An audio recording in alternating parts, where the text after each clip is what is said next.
자, 여러분들 독일차 하면 어떤 이미지가 떠오르세요? 한번 떠올려 볼까요?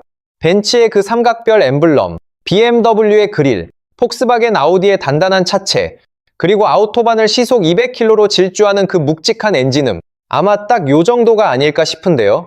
사실 독일차라는 단어 자체가 거의 품질의 동의어처럼 쓰여왔잖아요. 우리 아버지 세대가 평생에 한번 타보는 게 꿈이었던 그 차들 말이에요. 근데요, 이 잘나가던 독일차 빅3가 지금 한국에 무릎을 꿇었다고 하면 믿으시겠어요?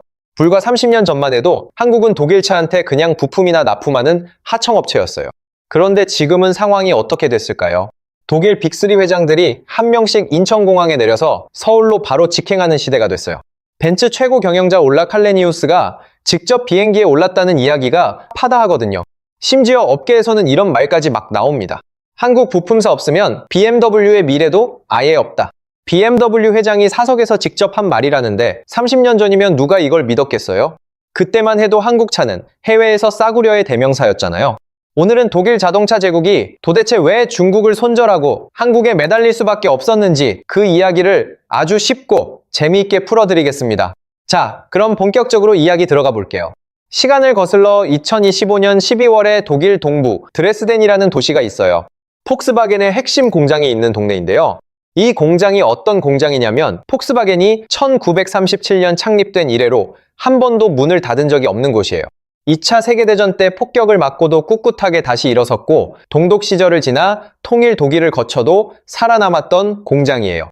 근데 바로 이 공장이 2025년 12월 16일에 역사상 처음으로 문을 닫았습니다. 그날 라인 마지막 근무를 선 한 노동자가 있어요. 무려 30년 근속이에요. 1990년대 초반에 딱 입사해서 자식 셋을 폭스바겐 월급으로 알차게 키운 사람이거든요. 폭스바겐은 1994년부터 노조랑 고용보장협약이라는 걸 아주 단단하게 맺고 있었어요. 어떤 일이 있어도 독일 안에서 노동자를 자르지 않겠다는 철석 같은 약속이었죠. 근데 그게 딱 30년 만에 허무하게 깨졌어요. 회사 역사상 처음으로요. 이 공장 노동자들이 마지막 날 라인 옆에 다 같이 서서 사진을 찍었다고 해요. 누군가는 펑펑 울었고 누군가는 그냥 멍하니 컨베이어 벨트만 바라봤다고 하죠. 왜냐면 폭스바겐의 영업이익이 1년 만에 80% 가까이 훅 증발했거든요. 매출은 2023년 1532억 유로에서 2025년 1322억 유로로 확 빠졌고요. 한국 돈으로 무려 약 30조 원이 한순간에 사라진 거예요. 회사가 재정적으로 더는 버틸 수가 없었던 거죠. 같은 시기에 라이벌 BMW도 뼈아프게 비명을 질렀어요. 메르세데스 벤츠도 상황은 마찬가지고요. 독일 자동차 산업 전체 매출이 3년 만에 약 14% 빠졌고 영업이익은 그야말로 반이반 토막이 났어요. 독일에서 자동차 산업이라는 게 도대체 어떤 의미인 줄 아세요? 국가 GDP의 약 5%, 제조업 일자리의 거의 4분의 1이 오직 자동차에 걸려 있어요. 한마디로 자동차가 흔들리면 독일이라는 국가 자체가 흔들리는 거예요. 자, 88년 만에 공장이 문을 닫고 청춘 바쳐 30년 일한 사람이 짐을 싸는 풍경. 진짜 엄청나죠? 그러면 과연 같은 시각 우리 한국은 어떨까요? 자, 이제 시선을 충청남도 천안으로 싹 옮겨볼게요. 바로 삼성 SDI 천안 공장이에요. 2026년 봄 이 공장은요. 밤낮으로 야간 잔업이 끊기지 않습니다. 밤 12시 넘어서도 주차장이 꽉 가득 차 있어요. 충북 청주에 있는 LG에너지솔루션 오창 공장도 분위기 똑같아요. 새벽 6시면 출근하는 차량이 꼬리를 물고 도로를 메우고요. 심지어 인근 도시부동산 가격까지 덩달아 막 들썩이고 있대요. 도대체 왜냐고요? 돈 잘 버는 배터리 회사 직원들이 우르르 들어오면서 도시 자체가 확 살아나거든요. 벤츠 30조 원, BMW 누적 6조 원대, 폭스바겐 그룹까지 다 합치면 K배터리 3사가 받아준 누적 수주가 1100조 원이 훌쩍 넘어요. 이 숫자가 현실에서 무슨 뜻이냐면요. 앞으로 최소 10년 동안 한국 배터리 공장은 일감 없어서 걱정할 일은 안 해도 된다는 거예요. 천안 삼성 SDI에서 일하는 어떤 듬직한 가장은요. 사실 작년까지만 해도 둘째 아이 학원비 걱정을 막 했었대요. 근데 지금은 어떨까요? 쏠쏠한 잔업수당으로 그 학원비가 그냥 시원하게 해결이 됩니다. 기분 좋게 주말마다 가족끼리 외식도 하고요.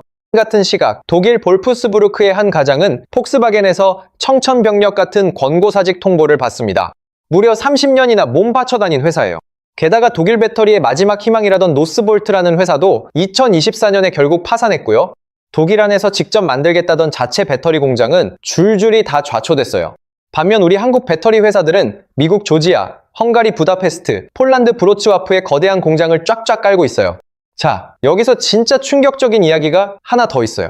메르세데스 벤츠라는 회사, 완전 독일 명품차의 콧대 높은 상징이잖아요. 근데 이 회사의 최대 주주가 지금 누구인 줄 아세요?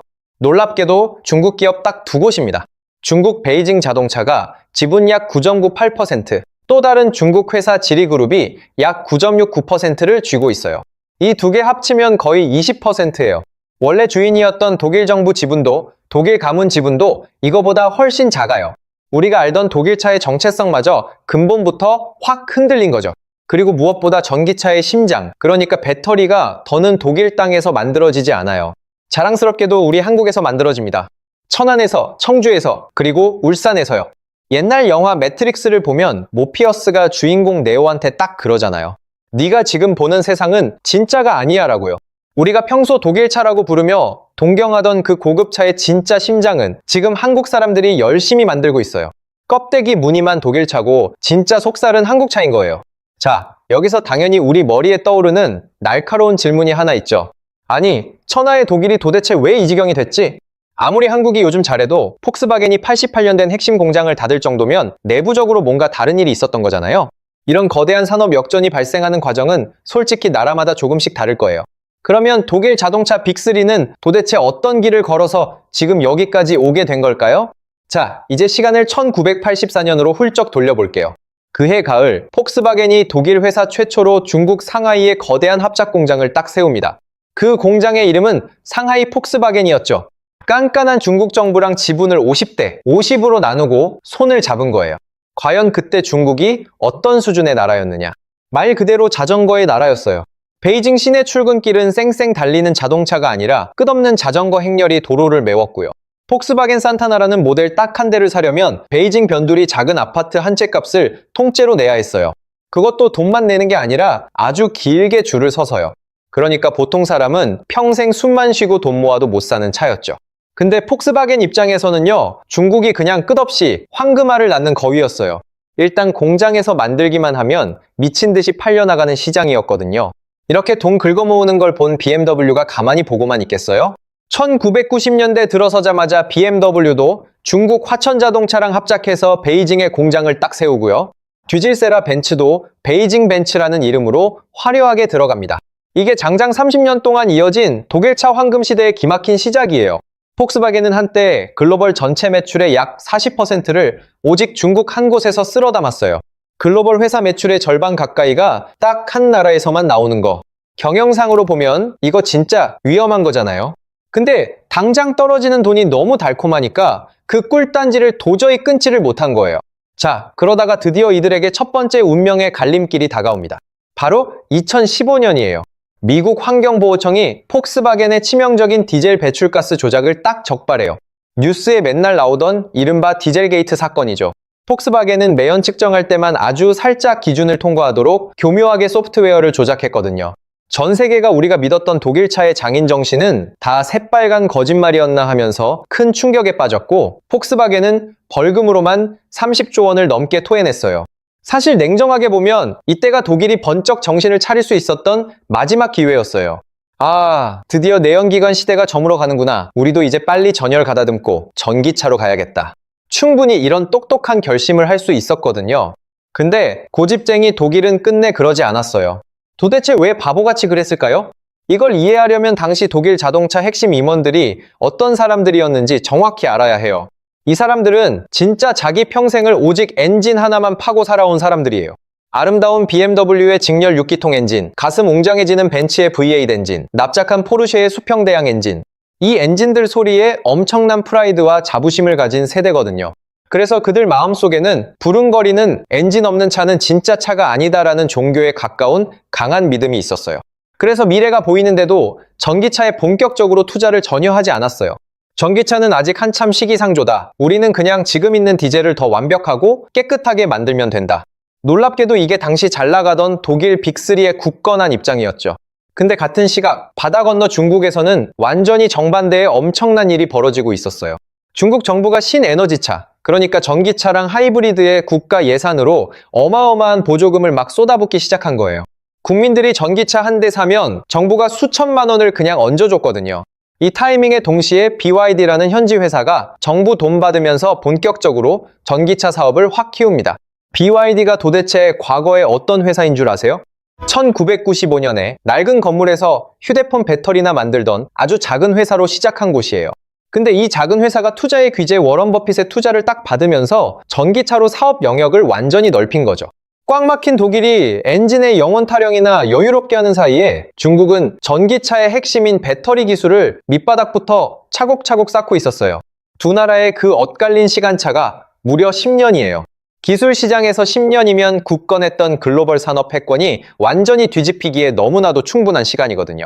이렇게 날씨 좋은 날, 그러니까 매년 중국에서 수백만 대씩 차가 미친 듯이 팔리던 그 달콤한 황금기에 독일 빅3는 다시 한번 욕심이라는 이름의 열차에 덥석 몸을 싣게 됩니다. 그 열차의 종착역이 청길 절벽인 줄도 전혀 모르고요. 그 파멸을 부른 열차의 진짜 이름은 바로 원가 절감이었어요. 뒤늦게라도 거대한 전기차 시대가 턱 밑까지 다가오는 게 뻔히 보이긴 하니까 독일도 마지못해 꾸역꾸역 전기차를 만들기 시작했어요. 벤츠는 EQ 시리즈라는 새로운 라인업을 내놨고 BMW는 I 시리즈, 폭스바겐은 서둘러 ID 시리즈를 만들었죠. 근데 여기서 아주 치명적인 문제가 하나 딱 있었어요. 전기차의 심장인 배터리를 자체 기술로 똑바로 만들 능력이 아예 없었던 거예요. 그러면 도대체 배터리를 어디서 사와야 해요? 답은 아주 뻔하죠. 한국 아니면 중국이죠. 바로 이때 독일 수뇌부의 뼈아픈 선택이 또 한 번 그들의 운명을 완전히 바꿔놓습니다. 한국산 배터리는 솔직히 가격이 좀 비싸. 어차피 겉보기엔 비슷한데 중국산이 무려 30에서 40%나 더 싸잖아? 배터리는 어차피 차 안쪽에 꽁꽁 숨어 들어가는 거니까 둔감한 소비자는 아마 모를 거야. 네, 진짜로 이런 말도 안 되는 아찔한 결정을 내린 거예요. 그래서 벤츠가 야심차게 런칭한 EQ이라는 고급 모델에 중국 파라시스라는 듣보잡 회사의 배터리를 그냥 쓱 깔았어요. 질세라 BMW도 원가 아끼겠다고 중국식 ATL 의존도를 확 높였고요. 돌이켜보면 이게 진짜 회사의 명운을 가른 결정적인 자충수였어요. 도대체 왜냐고요? 그들의 두 번째 운명의 갈림길이 바로 우리 한국 땅에서 제대로 터졌거든요. 2024년 8월 1일 고요한 새벽, 인천 청라국제도시의 한 평범한 아파트 지하주차장. 얌전히 주차되어 있던 벤츠 EQ2350 한 대에서 갑자기 시커먼 연기가 맹렬하게 솟구치기 시작합니다. 곧이어 시뻘건 화염이 차량을 통째로 집어삼키고 그 큰 지하주차장 전체로 무섭게 불이 번졌어요. 그 불길에 주변 차량 87대가 완전히 전소되거나 심각하게 손상됐고 위층 아파트 주민 1,500여 명이 한밤중에 혼비백산 대피했어요. 심지어 일부 주민은 독한 연기 흡입으로 급하게 병원에 실려갔고요.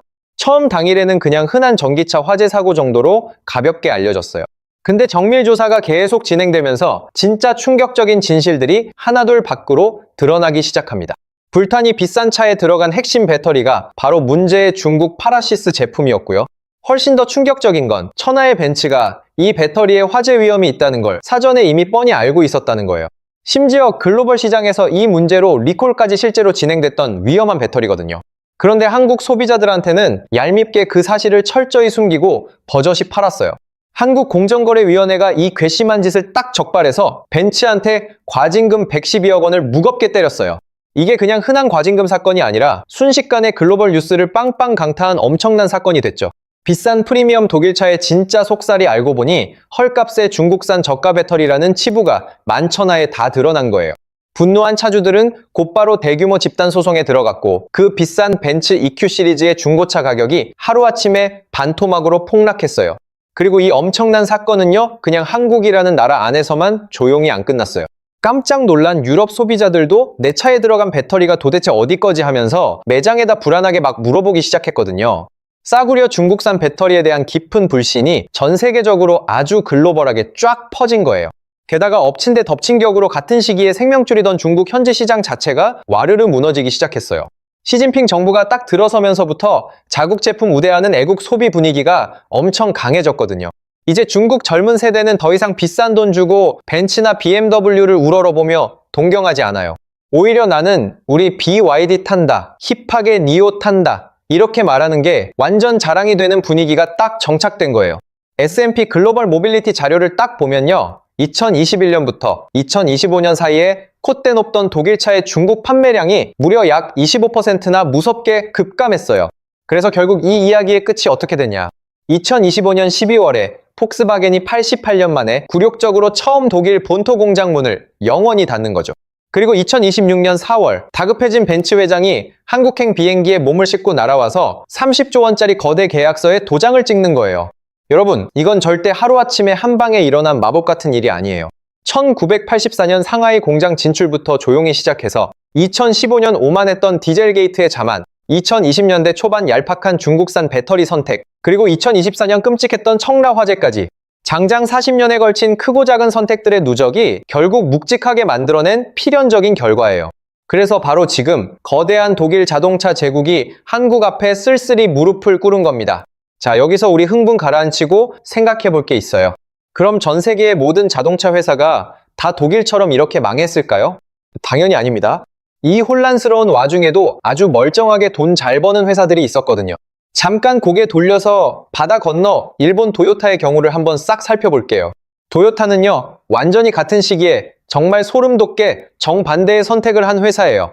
도요타도 당연히 돈 벌려고 중국 시장에 뛰어들어가긴 했어요. 근데 얘네는 독하게 그 시장 의존도를 절대 함부로 키우지 않았어요. 철저하게 전체 매출의 20% 안쪽으로만 깐깐하게 선 긋고 유지했죠. 그리고 전기차 전환에 있어서도 도요타는 세계 자동차 업계에서 완전 느림보 취급을 받았어요. 왜 너희는 촌스럽게 전기차 안 만드냐? 지금 시대가 어느 시대인데 하면서 욕도 진짜 배 터지게 많이 먹었고요. 근데 고집쟁이 도요타는 흔들리지 않고 끝까지 하이브리드 하나에만 엄청난 집중을 했거든요. 전기 배터리랑 전통 엔진을 교묘하게 같이 쓰는 그 어중간해 보이던 기술이요. 근데 결국 최종 결과가 어떻게 됐냐? 2024년에서 2025년 사이 잘 나가던 독일 빅3가 영업이익 80% 폭락하며 피눈물 흘릴 때 도요타는요, 보란듯이 사상 최대의 엄청난 영업이익을 쾅 찍었어요. 무려 약 60조 원이요. 동화 속 느린 거북이가 자만하던 토끼를 진짜 현실에서 이겨버린 거예요. 독일은 눈앞의 이익에 눈이 멀어 너무 빨리 한쪽에 모든 걸 몰빵했기 때문에 그 한쪽이 와르르 무너졌을 때 그냥 같이 무너진 거죠. 반면에 치밀한 도요타는 리스크 피하려고 여기저기 양다리, 세 다리를 든든하게 걸쳐놨고요. 자랑스러운 우리 한국의 현대차도 상황은 완전 마찬가지예요. 2017년에 중국의 사드 보복 때문에 현대차가 억울하게 중국 시장에서 사실상 확 쫓겨났잖아요. 솔직히 그때는 회사 큰일 났다 하는 초상집 분위기였어요. 근데 지나고 나서 결과적으로 보니까 오히려 그게 완전 신의 한 수였어요. 중국 의존도가 자연스럽게 거의 0이 됐기 때문에 나중에 터진 무서운 BYD 굴기의 직격탄을 아주 운 좋게 싹 피한 거거든요. 그 고통스러운 사이에 현대차는 살길 찾아서 미국 시장, 인도 시장, 동남아 시장으로 땀 흘리며 발 빠르게 옮겨갔고 결과적으로 지금 글로벌 자동차 판매 3위 자리에 딱 올라섰어요. 자, 그럼 과연 지금 한국 K배터리가 화려하게 받은 30조 그리고 1100조 원의 진짜 깊은 의미가 뭘까요? 시장에서는 두 가지의 아주 강력한 메커니즘이 확실하게 작동하고 있어요. 첫 번째 핵심은 바로 신뢰의 거대한 격차예요. 솔직히 까놓고 말해서 중국산 배터리는 한국산보다 무려 30에서 40%나 훨씬 쌉니다. 눈앞에 가격표만 딱 보면 무조건 싼 중국 고르는 게 맞죠. 근데 현장 자동차 업계 사람들이 이구동성으로 입을 모아 하는 뼈 있는 말이 있어요. 오늘 중국 공장에서 멀쩡하게 만든 부품과 내일 똑같은 공장에서 똑같이 만든 부품의 품질이 완전히 다르다. 이 무서운 말이 도대체 무슨 의미냐면요. 부품의 균일성이 치명적으로 훅 떨어진다는 거예요. 공장에서 100개를 열심히 만들면 95개는 아주 잘 작동하는데 나머지 5개에서 꼭 문제가 빵빵 터지는 시기죠. 동네 일반 차라면 그냥 넘어가는데 브랜드를 목숨처럼 여기는 프리미엄 브랜드한테 이건 완전 끔찍한 사형 선고예요. 그 잘 나가던 벤츠도 청라 화재 딱 한 번에 공들인 신뢰도가 바닥으로 박살났잖아요. 그래서 지금 깐깐한 유럽 자동차 업계에서는 이런 말이 완전 정설로 굳어졌어요. 중국산은 가격이 싸지만 불안하고 한국산은 비싸도 확실히 믿는다. 두 번째 결정적 이유는 바로 끈끈한 기술 잠금이에요. 전기 자동차에 들어가는 거대 배터리는 한 번 디자인 딱 정하면 7년에서 10년은 무조건 못 바꿔요. 그 비싼 차량 플랫폼 자체가 딱 그 배터리 모양과 성능에 완벽히 맞춰서 처음부터 설계되거든요. 그러니까 콧대 높던 벤츠가 2026년에 K배터리로 눈물 머금고 갈아탄다는 건요. 최소 2035년까지는 꼼짝없이 우리 한국산을 쓴다는 엄청난 의미예요. 게다가 성능 끝판왕인 하이니켈 NCM 각형 배터리. 이게 딱 한 번 충전하면 훨씬 더 멀리 쌩쌩 가는 최고급형 배터리인데요. 놀랍게도 이 어려운 분야는 한국이 전 세계 시장을 사실상 거의 독점이에요. 뒤처진 중국이 이 엄청난 기술을 다시 따라오려면 최소 또 10년의 긴 시간이 걸려요. 근데 여기서 우리가 마냥 샴페인 터뜨리고 푹 안심하면 절대 안 되는 무서운 부분이 하나 딱 있어요. 궁지에 몰린 독일이 당장은 아쉬워서 K-배터리를 쓰고 있지만 뒤에서는 은밀하게 자기들 자체 배터리 공장도 열심히 막 짓고 있거든요. 이건 우리가 지금은 굽히지만 한국에 영원히 의존하지는 않겠다라는 아주 분명한 경고 신호예요.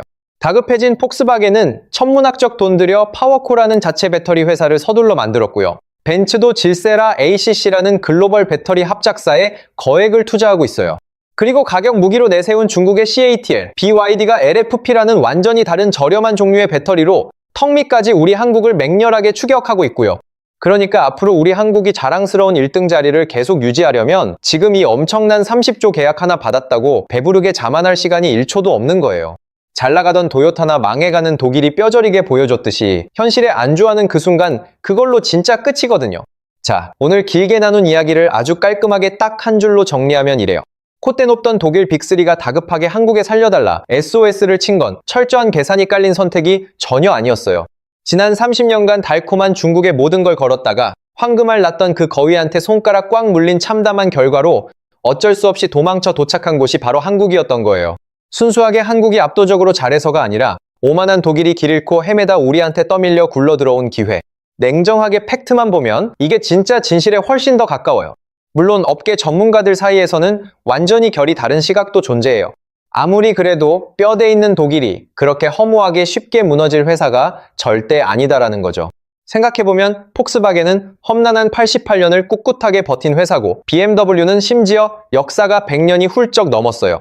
자동차라는 걸 처음 만든 원조 국가가 오랜 세월 쌓아온 그 기술 축적은 생각보다 절대 그렇게 얕지가 않거든요. 그러니까 5년, 10년 안에 매섭게 정신 차리고 다시 치고 올라올 수 있다는 분석도 시장에 분명히 있어요. 또 하나, 잘 나가는 K배터리도 결국 무서운 BYD에게 금방 따라잡힐 거다라는 차가운 비관론도 심심찮게 있고요. 실제로 중국이 가성비 끝판왕 LFP 배터리에서 어마어마하게 빠르게 치고 올라오고 있고 거대 기업 CATL은 이미 압도적인 글로벌 시장 점유율 1위거든요. 우리 한국이 영원토록 무조건 1등일 거라는 보장은 이 세상 어디에도 없어요. 그럼에도 불구하고요. 이 복잡한 상황 속에서 딱 한 가지는 흔들림 없이 아주 분명한 것 같아요. 까마득한 30년 전 우리 한국은 그냥 독일차 공장에 허드렛 부품이나 굽신거리며 납품하던 초라한 하청업체였어요. 그런데 감개무량한 지금은요. 천하의 독일 자동차 그룹 회장들이 직접 다급하게 한국행 비행기에 오르는 엄청난 시대가 됐고요. 바로 이 극적인 변화 자체만으로도 우리가 그동안 기적처럼 도대체 어디까지 뚫고 왔는지를 가슴 벅차게 보여주는 멋진 풍경이라고 저는 생각해요. 근데 동시에 추락하는 독일이 지금 우리한테 온몸으로 던져주는 가장 값비싸고 서늘한 교훈이 딱 하나 있어요.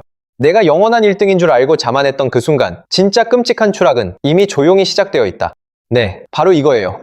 자그마치 100년 동안 굳건하게 자동차 패권을 쥐고 있던 거대한 나라가 딱 한 번의 어리석은 자만과 한 번의 잘못된 선택으로 88년 된 상징적인 공장, 문을 닫는 참담한 데까지 순식간에 와버렸잖아요. 그렇다면 한국 배터리가 이번에 받아낸 30조 원은 영광의 끝일까요? 아니면 험난한 경쟁의 새로운 시작일까요? 그 해답은 지금 이 영상 함께 보고 계신 여러분들과 그리고 최전선에서 뛰는 한국 배터리 회사들이 앞으로 도대체 어떻게 하느냐에 전적으로 달려있겠죠. 세상에 영원한 산업의 패권은 진짜 단 하나도 없어요. 어제 화려했던 1등이 오늘은 초라한 손님이 되고 오늘 승리의 축배를 들던 승자가 내일은 잊혀진 패자가 되는 냉혹한 것. 그게 바로 비정한 글로벌 산업의 진짜 쌩얼이거든요. 영상 보시는 여러분들은 이 거대한 흐름이 과연 우리 한국에 얼마나 길게 갈 거라고 냉정하게 보시나요? 자랑스러운 한국 K배터리가 험난한 5년 뒤에도 여전히 굳건한 1등일 거라고 긍정적으로 생각하시는지 아니면 결국 무서운 중국한테 아쉽게 따라잡힐 거라고 보시는지 여러분의 날카로운 의견 꼭 생생하게 댓글로 남겨주세요.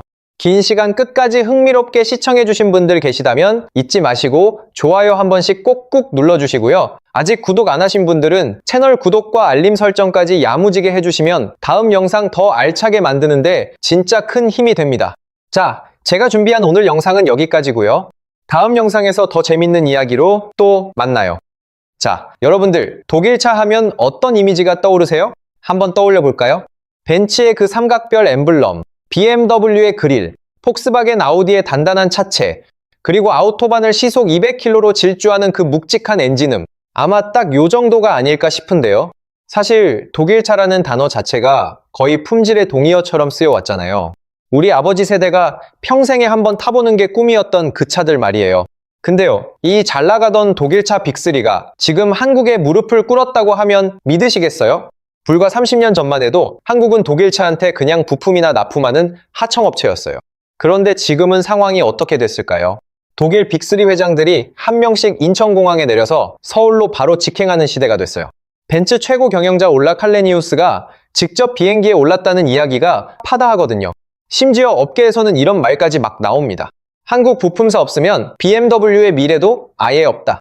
BMW 회장이 사석에서 직접 한 말이라는데 30년 전이면 누가 이걸 믿었겠어요? 그때만 해도 한국 차는 해외에서 싸구려의 대명사였잖아요.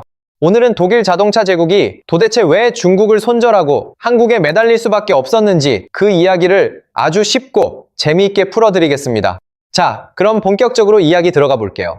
시간을 거슬러 2025년 12월에 독일 동부 드레스덴이라는 도시가 있어요. 폭스바겐의 핵심 공장이 있는 동네인데요. 이 공장이 어떤 공장이냐면 폭스바겐이 1937년 창립된 이래로 한 번도 문을 닫은 적이 없는 곳이에요. 2차 세계대전 때 폭격을 맞고도 꿋꿋하게 다시 일어섰고 동독 시절을 지나 통일 독일을 거쳐도 살아남았던 공장이에요. 근데 바로 이 공장이 2025년 12월 16일에 역사상 처음으로 문을 닫았습니다. 그날 라인 마지막 근무를 선 한 노동자가 있어요. 무려 30년 근속이에요. 1990년대 초반에 딱 입사해서 자식 셋을 폭스바겐 월급으로 알차게 키운 사람이거든요. 폭스바겐은 1994년부터 노조랑 고용보장협약이라는 걸 아주 단단하게 맺고 있었어요. 어떤 일이 있어도 독일 안에서 노동자를 자르지 않겠다는 철석 같은 약속이었죠. 근데 그게 딱 30년 만에 허무하게 깨졌어요. 회사 역사상 처음으로요. 이 공장 노동자들이 마지막 날 라인 옆에 다 같이 서서 사진을 찍었다고 해요. 누군가는 펑펑 울었고 누군가는 그냥 멍하니 컨베이어 벨트만 바라봤다고 하죠. 왜냐면 폭스바겐의 영업이익이 1년 만에 80% 가까이 훅 증발했거든요. 매출은 2023년 1532억 유로에서 2025년 1322억 유로로 확 빠졌고요. 한국 돈으로 무려 약 30조 원이 한순간에 사라진 거예요. 회사가 재정적으로 더는 버틸 수가 없었던 거죠. 같은 시기에 라이벌 BMW도 뼈아프게 비명을 질렀어요. 메르세데스 벤츠도 상황은 마찬가지고요. 독일 자동차 산업 전체 매출이 3년 만에 약 14% 빠졌고 영업이익은 그야말로 반이반 토막이 났어요. 독일에서 자동차 산업이라는 게 도대체 어떤 의미인 줄 아세요? 국가 GDP의 약 5%, 제조업 일자리의 거의 4분의 1이 오직 자동차에 걸려 있어요. 한마디로 자동차가 흔들리면 독일이라는 국가 자체가 흔들리는 거예요. 자, 88년 만에 공장이 문을 닫고 청춘 바쳐 30년 일한 사람이 짐을 싸는 풍경. 진짜 엄청나죠? 그러면 과연 같은 시각 우리 한국은 어떨까요? 자, 이제 시선을 충청남도 천안으로 싹 옮겨볼게요. 바로 삼성 SDI 천안 공장이에요. 2026년 봄 이 공장은요. 밤낮으로 야간 잔업이 끊기지 않습니다. 밤 12시 넘어서도 주차장이 꽉 가득 차 있어요. 충북 청주에 있는 LG에너지솔루션 오창 공장도 분위기 똑같아요. 새벽 6시면 출근하는 차량이 꼬리를 물고 도로를 메우고요. 심지어 인근 도시부동산 가격까지 덩달아 막 들썩이고 있대요. 도대체 왜냐고요? 돈 잘 버는 배터리 회사 직원들이 우르르 들어오면서 도시 자체가 확 살아나거든요. 벤츠 30조 원, BMW 누적 6조 원대, 폭스바겐 그룹까지 다 합치면 K배터리 3사가 받아준 누적 수주가 1100조 원이 훌쩍 넘어요. 이 숫자가 현실에서 무슨 뜻이냐면요. 앞으로 최소 10년 동안 한국 배터리 공장은 일감 없어서 걱정할 일은 안 해도 된다는 거예요. 천안 삼성 SDI에서 일하는 어떤 듬직한 가장은요. 사실 작년까지만 해도 둘째 아이 학원비 걱정을 막 했었대요. 근데 지금은 어떨까요? 쏠쏠한 잔업수당으로 그 학원비가 그냥 시원하게 해결이 됩니다. 기분 좋게 주말마다 가족끼리 외식도 하고요. 같은 시각 독일 볼프스부르크의 한 가장은 폭스바겐에서 청천벽력 같은 권고사직 통보를 받습니다. 무려 30년이나 몸 바쳐 다닌 회사예요. 게다가 독일 배터리의 마지막 희망이라던 노스볼트라는 회사도 2024년에 결국 파산했고요. 독일 안에서 직접 만들겠다던 자체 배터리 공장은 줄줄이 다 좌초됐어요. 반면 우리 한국 배터리 회사들은 미국 조지아, 헝가리 부다페스트, 폴란드 브로츠와프의 거대한 공장을 쫙쫙 깔고 있어요. 자, 여기서 진짜 충격적인 이야기가 하나 더 있어요. 메르세데스 벤츠라는 회사, 완전 독일 명품차의 콧대 높은 상징이잖아요. 근데 이 회사의 최대 주주가 지금 누구인 줄 아세요? 놀랍게도 중국 기업 딱 두 곳입니다. 중국 베이징 자동차가 지분 약 9.98%, 또 다른 중국 회사 지리그룹이 약 9.69%를 쥐고 있어요. 이 두 개 합치면 거의 20%예요. 원래 주인이었던 독일 정부 지분도 독일 가문 지분도 이거보다 훨씬 작아요. 우리가 알던 독일차의 정체성마저 근본부터 확 흔들린 거죠. 그리고 무엇보다 전기차의 심장, 그러니까 배터리가 더는 독일 땅에서 만들어지지 않아요. 자랑스럽게도 우리 한국에서 만들어집니다. 천안에서, 청주에서, 그리고 울산에서요. 옛날 영화 매트릭스를 보면 모피어스가 주인공 네오한테 딱 그러잖아요. 네가 지금 보는 세상은 진짜가 아니야 라고요. 우리가 평소 독일차라고 부르며 동경하던 그 고급차의 진짜 심장은 지금 한국 사람들이 열심히 만들고 있어요. 껍데기 무늬만 독일차고 진짜 속살은 한국차인 거예요. 자, 여기서 당연히 우리 머리에 떠오르는 날카로운 질문이 하나 있죠. 아니, 천하의 독일이 도대체 왜 이 지경이 됐지? 아무리 한국이 요즘 잘해도 폭스바겐이 88년 된 핵심 공장을 닫을 정도면 내부적으로 뭔가 다른 일이 있었던 거잖아요. 이런 거대한 산업 역전이 발생하는 과정은 솔직히 나라마다 조금씩 다를 거예요. 그러면 독일 자동차 빅3는 도대체 어떤 길을 걸어서 지금 여기까지 오게 된 걸까요? 자, 이제 시간을 1984년으로 훌쩍 돌려볼게요. 그해 가을, 폭스바겐이 독일 회사 최초로 중국 상하이에 거대한 합작 공장을 딱 세웁니다. 그 공장의 이름은 상하이 폭스바겐이었죠. 깐깐한 중국 정부랑 지분을 50대, 50으로 나누고 손을 잡은 거예요. 과연 그때 중국이 어떤 수준의 나라였느냐? 말 그대로 자전거의 나라였어요. 베이징 시내 출근길은 쌩쌩 달리는 자동차가 아니라 끝없는 자전거 행렬이 도로를 메웠고요. 폭스바겐 산타나라는 모델 딱 한 대를 사려면 베이징 변두리 작은 아파트 한 채 값을 통째로 내야 했어요. 그것도 돈만 내는 게 아니라 아주 길게 줄을 서서요. 그러니까 보통 사람은 평생 숨만 쉬고 돈 모아도 못 사는 차였죠. 근데 폭스바겐 입장에서는요, 중국이 그냥 끝없이 황금알을 낳는 거위였어요.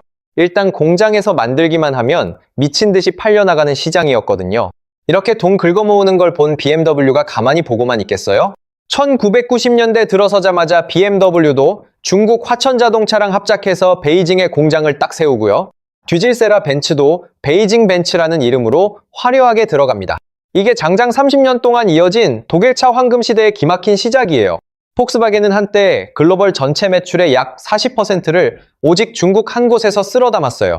글로벌 회사 매출의 절반 가까이가 딱 한 나라에서만 나오는 거. 경영상으로 보면 이거 진짜 위험한 거잖아요.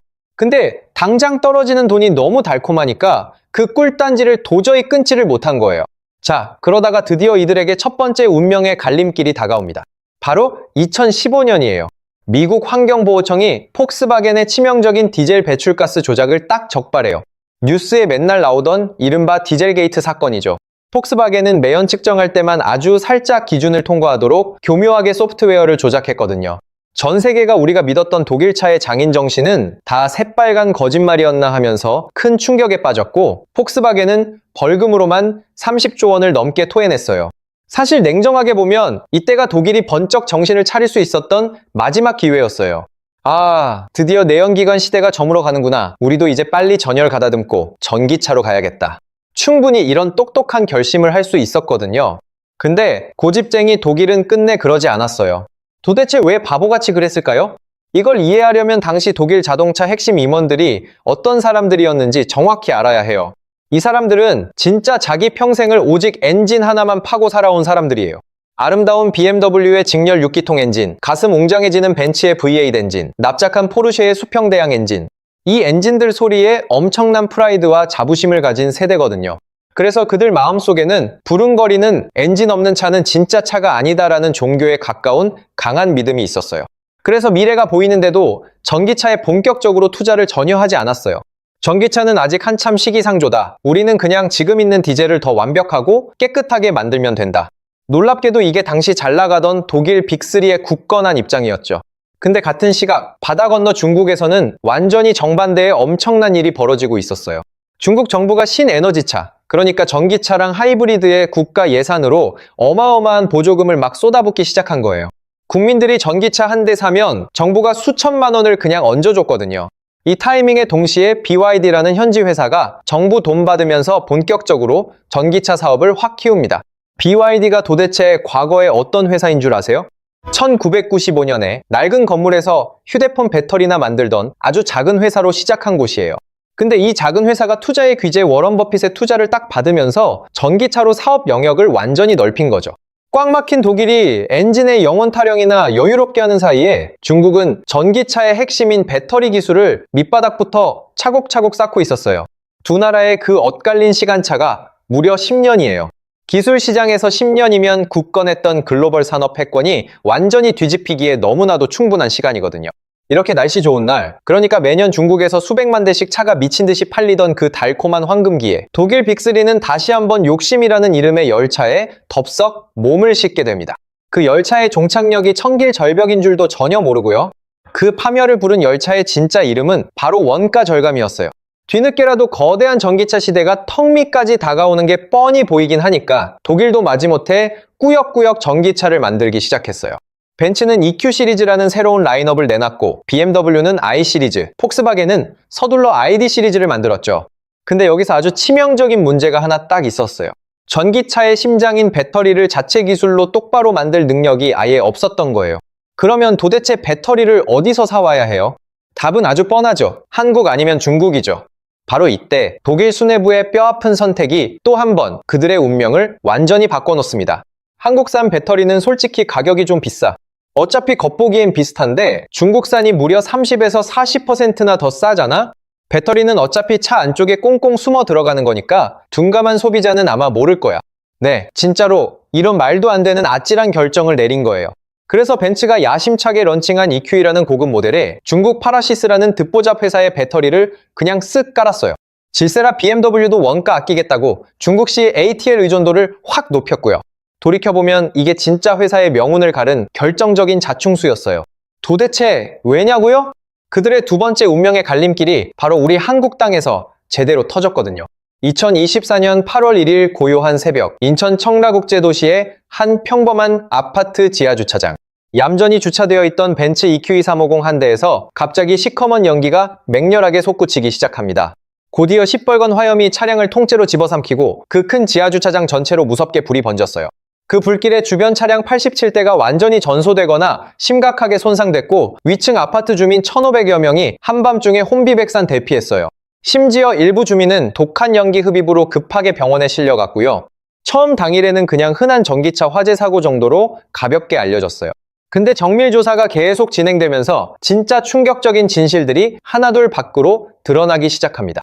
불탄이 비싼 차에 들어간 핵심 배터리가 바로 문제의 중국 파라시스 제품이었고요. 훨씬 더 충격적인 건 천하의 벤츠가 이 배터리에 화재 위험이 있다는 걸 사전에 이미 뻔히 알고 있었다는 거예요. 심지어 글로벌 시장에서 이 문제로 리콜까지 실제로 진행됐던 위험한 배터리거든요. 그런데 한국 소비자들한테는 얄밉게 그 사실을 철저히 숨기고 버젓이 팔았어요. 한국공정거래위원회가 이 괘씸한 짓을 딱 적발해서 벤츠한테 과징금 112억 원을 무겁게 때렸어요. 이게 그냥 흔한 과징금 사건이 아니라 순식간에 글로벌 뉴스를 빵빵 강타한 엄청난 사건이 됐죠. 비싼 프리미엄 독일차의 진짜 속살이 알고 보니 헐값의 중국산 저가 배터리라는 치부가 만천하에 다 드러난 거예요. 분노한 차주들은 곧바로 대규모 집단 소송에 들어갔고 그 비싼 벤츠 EQ 시리즈의 중고차 가격이 하루아침에 반토막으로 폭락했어요. 그리고 이 엄청난 사건은요, 그냥 한국이라는 나라 안에서만 조용히 안 끝났어요.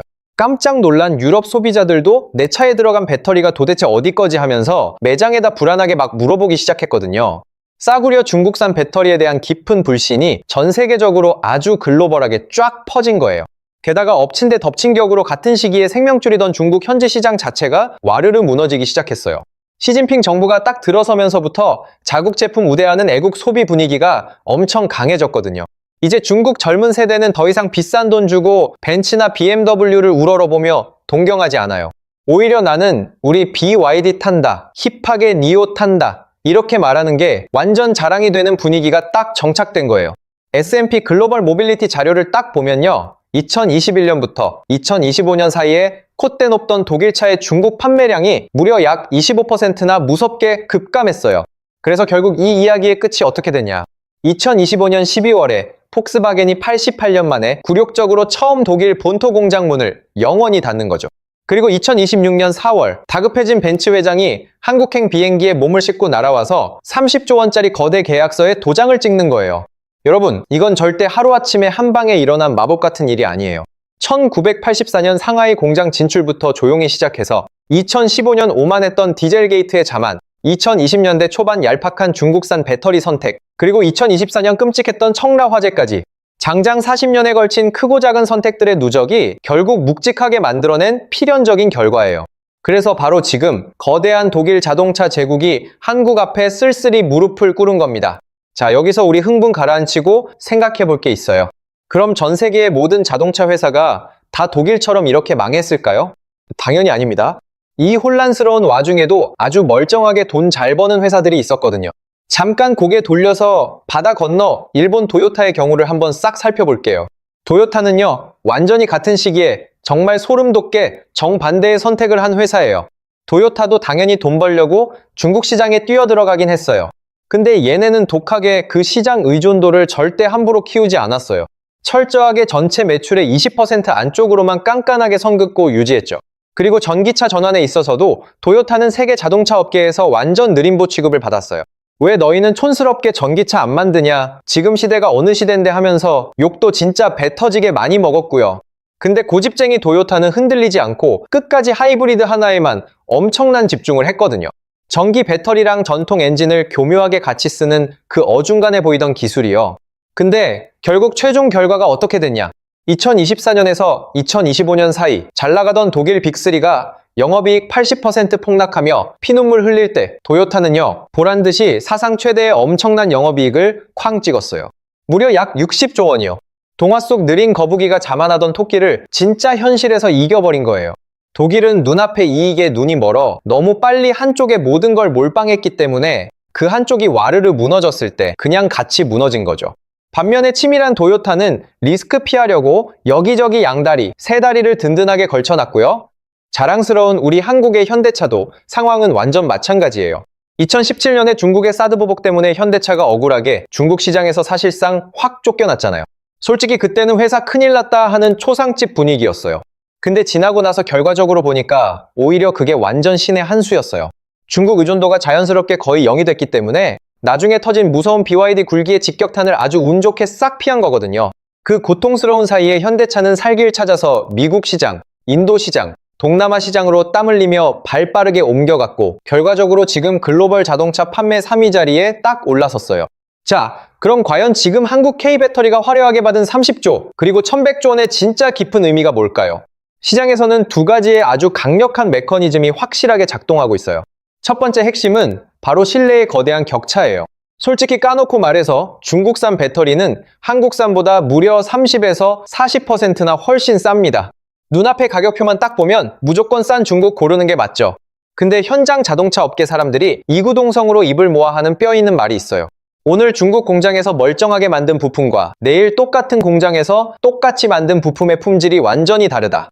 이 무서운 말이 도대체 무슨 의미냐면요. 부품의 균일성이 치명적으로 훅 떨어진다는 거예요. 공장에서 100개를 열심히 만들면 95개는 아주 잘 작동하는데 나머지 5개에서 꼭 문제가 빵빵 터지는 시기죠. 동네 일반 차라면 그냥 넘어가는데 브랜드를 목숨처럼 여기는 프리미엄 브랜드한테 이건 완전 끔찍한 사형 선고예요. 그 잘 나가던 벤츠도 청라 화재 딱 한 번에 공들인 신뢰도가 바닥으로 박살났잖아요. 그래서 지금 깐깐한 유럽 자동차 업계에서는 이런 말이 완전 정설로 굳어졌어요. 중국산은 가격이 싸지만 불안하고 한국산은 비싸도 확실히 믿는다. 두 번째 결정적 이유는 바로 끈끈한 기술 잠금이에요. 전기 자동차에 들어가는 거대 배터리는 한 번 디자인 딱 정하면 7년에서 10년은 무조건 못 바꿔요. 그 비싼 차량 플랫폼 자체가 딱 그 배터리 모양과 성능에 완벽히 맞춰서 처음부터 설계되거든요. 그러니까 콧대 높던 벤츠가 2026년에 K배터리로 눈물 머금고 갈아탄다는 건요. 최소 2035년까지는 꼼짝없이 우리 한국산을 쓴다는 엄청난 의미예요. 게다가 성능 끝판왕인 하이니켈 NCM 각형 배터리. 이게 딱 한 번 충전하면 훨씬 더 멀리 쌩쌩 가는 최고급형 배터리인데요. 놀랍게도 이 어려운 분야는 한국이 전 세계 시장을 사실상 거의 독점이에요. 뒤처진 중국이 이 엄청난 기술을 다시 따라오려면 최소 또 10년의 긴 시간이 걸려요. 근데 여기서 우리가 마냥 샴페인 터뜨리고 푹 안심하면 절대 안 되는 무서운 부분이 하나 딱 있어요. 궁지에 몰린 독일이 당장은 아쉬워서 K배터리를 쓰고 있지만 뒤에서는 은밀하게 자기들 자체 배터리 공장도 열심히 막 짓고 있거든요. 이건 우리가 지금은 굽히지만 한국에 영원히 의존하지는 않겠다라는 아주 분명한 경고 신호예요. 다급해진 폭스바겐은 천문학적 돈 들여 파워코라는 자체 배터리 회사를 서둘러 만들었고요. 벤츠도 질세라 ACC라는 글로벌 배터리 합작사에 거액을 투자하고 있어요. 그리고 가격 무기로 내세운 중국의 CATL, BYD가 LFP라는 완전히 다른 저렴한 종류의 배터리로 턱 밑까지 우리 한국을 맹렬하게 추격하고 있고요. 그러니까 앞으로 우리 한국이 자랑스러운 1등 자리를 계속 유지하려면 지금 이 엄청난 30조 계약 하나 받았다고 배부르게 자만할 시간이 1초도 없는 거예요. 잘 나가던 도요타나 망해가는 독일이 뼈저리게 보여줬듯이 현실에 안주하는 그 순간 그걸로 진짜 끝이거든요. 자, 오늘 길게 나눈 이야기를 아주 깔끔하게 딱 한 줄로 정리하면 이래요. 콧대 높던 독일 빅3가 다급하게 한국에 살려달라 SOS를 친 건 철저한 계산이 깔린 선택이 전혀 아니었어요. 지난 30년간 달콤한 중국의 모든 걸 걸었다가 황금알 났던 그 거위한테 손가락 꽉 물린 참담한 결과로 어쩔 수 없이 도망쳐 도착한 곳이 바로 한국이었던 거예요. 순수하게 한국이 압도적으로 잘해서가 아니라 오만한 독일이 길 잃고 헤매다 우리한테 떠밀려 굴러 들어온 기회. 냉정하게 팩트만 보면 이게 진짜 진실에 훨씬 더 가까워요. 물론 업계 전문가들 사이에서는 완전히 결이 다른 시각도 존재해요. 아무리 그래도 뼈대 있는 독일이 그렇게 허무하게 쉽게 무너질 회사가 절대 아니다라는 거죠. 생각해보면 폭스바겐은 험난한 88년을 꿋꿋하게 버틴 회사고 BMW는 심지어 역사가 100년이 훌쩍 넘었어요. 자동차라는 걸 처음 만든 원조 국가가 오랜 세월 쌓아온 그 기술 축적은 생각보다 절대 그렇게 얕지가 않거든요. 그러니까 5년, 10년 안에 매섭게 정신 차리고 다시 치고 올라올 수 있다는 분석도 시장에 분명히 있어요. 또 하나, 잘 나가는 K배터리도 결국 무서운 BYD에게 금방 따라잡힐 거다라는 차가운 비관론도 심심찮게 있고요. 실제로 중국이 가성비 끝판왕 LFP 배터리에서 어마어마하게 빠르게 치고 올라오고 있고 거대 기업 CATL은 이미 압도적인 글로벌 시장 점유율 1위거든요. 우리 한국이 영원토록 무조건 1등일 거라는 보장은 이 세상 어디에도 없어요. 그럼에도 불구하고요. 이 복잡한 상황 속에서 딱 한 가지는 흔들림 없이 아주 분명한 것 같아요. 까마득한 30년 전 우리 한국은 그냥 독일차 공장에 허드렛 부품이나 굽신거리며 납품하던 초라한 하청업체였어요. 그런데 감개무량한 지금은요. 천하의 독일 자동차 그룹 회장들이 직접 다급하게 한국행 비행기에 오르는 엄청난 시대가 됐고요. 바로 이 극적인 변화 자체만으로도 우리가 그동안 기적처럼 도대체 어디까지 뚫고 왔는지를 가슴 벅차게 보여주는 멋진 풍경이라고 저는 생각해요. 근데 동시에 추락하는 독일이 지금 우리한테 온몸으로 던져주는 가장 값비싸고 서늘한 교훈이 딱 하나 있어요. 내가 영원한 1등인 줄 알고 자만했던 그 순간 진짜 끔찍한 추락은 이미 조용히 시작되어 있다. 네, 바로 이거예요. 자그마치 100년 동안 굳건하게 자동차 패권을 쥐고 있던 거대한 나라가 딱 한 번의 어리석은 자만과 한 번의 잘못된 선택으로 88년 된 상징적인 공장, 문을 닫는 참담한 데까지 순식간에 와버렸잖아요. 그렇다면 한국 배터리가 이번에 받아낸 30조 원은 영광의 끝일까요? 아니면 험난한 경쟁의 새로운 시작일까요? 그 해답은 지금 이 영상 함께 보고 계신 여러분들과 그리고 최전선에서 뛰는 한국 배터리 회사들이 앞으로 도대체 어떻게 하느냐에 전적으로 달려있겠죠. 세상에 영원한 산업의 패권은 진짜 단 하나도 없어요. 어제 화려했던 1등이 오늘은 초라한 손님이 되고 오늘 승리의 축배를 들던 승자가 내일은 잊혀진 패자가 되는 냉혹한 거. 그게 바로 비정한 글로벌 산업의 진짜 쌩얼이거든요.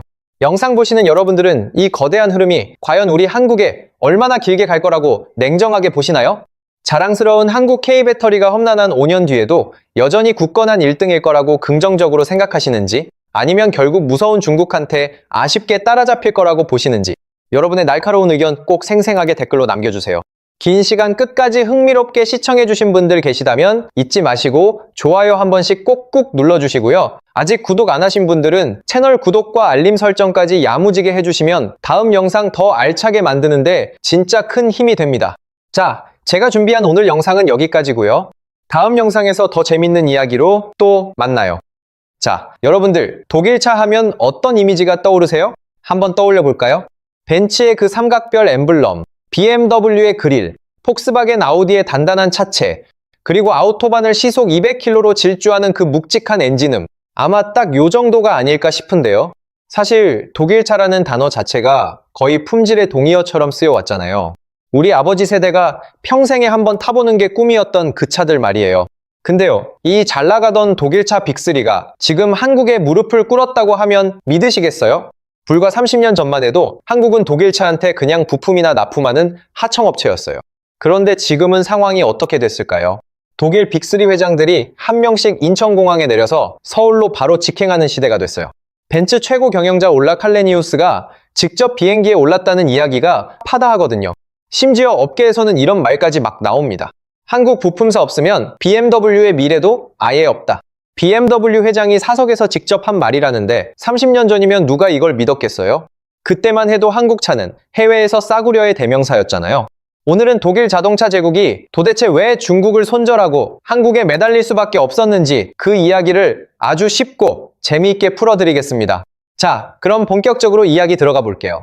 시간을 거슬러 2025년 12월에 독일 동부 드레스덴이라는 도시가 있어요. 폭스바겐의 핵심 공장이 있는 동네인데요. 이 공장이 어떤 공장이냐면 폭스바겐이 1937년 창립된 이래로 한 번도 문을 닫은 적이 없는 곳이에요. 2차 세계대전 때 폭격을 맞고도 꿋꿋하게 다시 일어섰고 동독 시절을 지나 통일 독일을 거쳐도 살아남았던 공장이에요. 근데 바로 이 공장이 2025년 12월 16일에 역사상 처음으로 문을 닫았습니다. 그날 라인 마지막 근무를 선 한 노동자가 있어요. 무려 30년 근속이에요. 1990년대 초반에 딱 입사해서 자식 셋을 폭스바겐 월급으로 알차게 키운 사람이거든요. 폭스바겐은 1994년부터 노조랑 고용보장협약이라는 걸 아주 단단하게 맺고 있었어요. 어떤 일이 있어도 독일 안에서 노동자를 자르지 않겠다는 철석 같은 약속이었죠. 근데 그게 딱 30년 만에 허무하게 깨졌어요. 회사 역사상 처음으로요. 이 공장 노동자들이 마지막 날 라인 옆에 다 같이 서서 사진을 찍었다고 해요. 누군가는 펑펑 울었고 누군가는 그냥 멍하니 컨베이어 벨트만 바라봤다고 하죠. 왜냐면 폭스바겐의 영업이익이 1년 만에 80% 가까이 훅 증발했거든요. 매출은 2023년 1532억 유로에서 2025년 1322억 유로로 확 빠졌고요. 한국 돈으로 무려 약 30조 원이 한순간에 사라진 거예요. 회사가 재정적으로 더는 버틸 수가 없었던 거죠. 같은 시기에 라이벌 BMW도 뼈아프게 비명을 질렀어요. 메르세데스 벤츠도 상황은 마찬가지고요. 독일 자동차 산업 전체 매출이 3년 만에 약 14% 빠졌고 영업이익은 그야말로 반이반 토막이 났어요. 독일에서 자동차 산업이라는 게 도대체 어떤 의미인 줄 아세요? 국가 GDP의 약 5%, 제조업 일자리의 거의 4분의 1이 오직 자동차에 걸려 있어요. 한마디로 자동차가 흔들리면 독일이라는 국가 자체가 흔들리는 거예요. 자, 88년 만에 공장이 문을 닫고 청춘 바쳐 30년 일한 사람이 짐을 싸는 풍경. 진짜 엄청나죠? 그러면 과연 같은 시각 우리 한국은 어떨까요? 자, 이제 시선을 충청남도 천안으로 싹 옮겨볼게요. 바로 삼성 SDI 천안 공장이에요. 2026년 봄 이 공장은요. 밤낮으로 야간 잔업이 끊기지 않습니다. 밤 12시 넘어서도 주차장이 꽉 가득 차 있어요. 충북 청주에 있는 LG에너지솔루션 오창 공장도 분위기 똑같아요. 새벽 6시면 출근하는 차량이 꼬리를 물고 도로를 메우고요. 심지어 인근 도시부동산 가격까지 덩달아 막 들썩이고 있대요. 도대체 왜냐고요? 돈 잘 버는 배터리 회사 직원들이 우르르 들어오면서 도시 자체가 확 살아나거든요. 벤츠 30조 원, BMW 누적 6조 원대, 폭스바겐 그룹까지 다 합치면 K배터리 3사가 받아준 누적 수주가 1100조 원이 훌쩍 넘어요. 이 숫자가 현실에서 무슨 뜻이냐면요. 앞으로 최소 10년 동안 한국 배터리 공장은 일감 없어서 걱정할 일은 안 해도 된다는 거예요. 천안 삼성 SDI에서 일하는 어떤 듬직한 가장은요. 사실 작년까지만 해도 둘째 아이 학원비 걱정을 막 했었대요.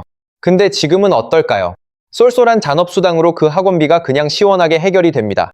기분 좋게 주말마다 가족끼리 외식도 하고요. 같은 시각 독일 볼프스부르크의 한 가장은 폭스바겐에서 청천벽력 같은 권고사직 통보를 받습니다. 무려 30년이나 몸 바쳐 다닌 회사예요. 게다가 독일 배터리의 마지막 희망이라던 노스볼트라는 회사도 2024년에 결국 파산했고요. 독일 안에서 직접 만들겠다던 자체 배터리 공장은 줄줄이 다 좌초됐어요. 반면 우리 한국 배터리 회사들은 미국 조지아, 헝가리 부다페스트, 폴란드 브로츠와프의 거대한 공장을 쫙쫙 깔고 있어요. 자, 여기서 진짜 충격적인 이야기가 하나 더 있어요. 메르세데스 벤츠라는 회사, 완전 독일 명품차의 콧대 높은 상징이잖아요. 근데 이 회사의 최대 주주가 지금 누구인 줄 아세요? 놀랍게도 중국 기업 딱 두 곳입니다. 중국 베이징 자동차가 지분 약 9.98%, 또 다른 중국 회사 지리그룹이 약 9.69%를 쥐고 있어요. 이 두 개 합치면 거의 20%예요.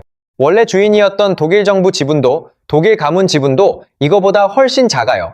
우리가 알던 독일차의 정체성마저 근본부터 확 흔들린 거죠. 그리고 무엇보다 전기차의 심장, 그러니까 배터리가 더는 독일 땅에서 만들어지지 않아요. 자랑스럽게도 우리 한국에서 만들어집니다.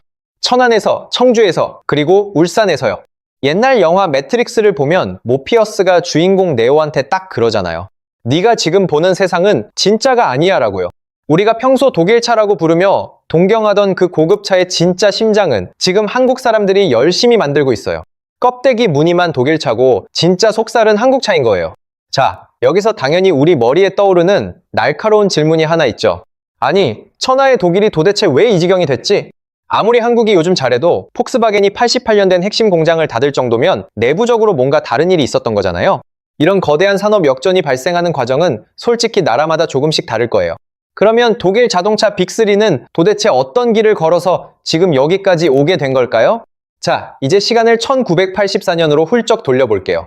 그해 가을, 폭스바겐이 독일 회사 최초로 중국 상하이에 거대한 합작 공장을 딱 세웁니다. 그 공장의 이름은 상하이 폭스바겐이었죠.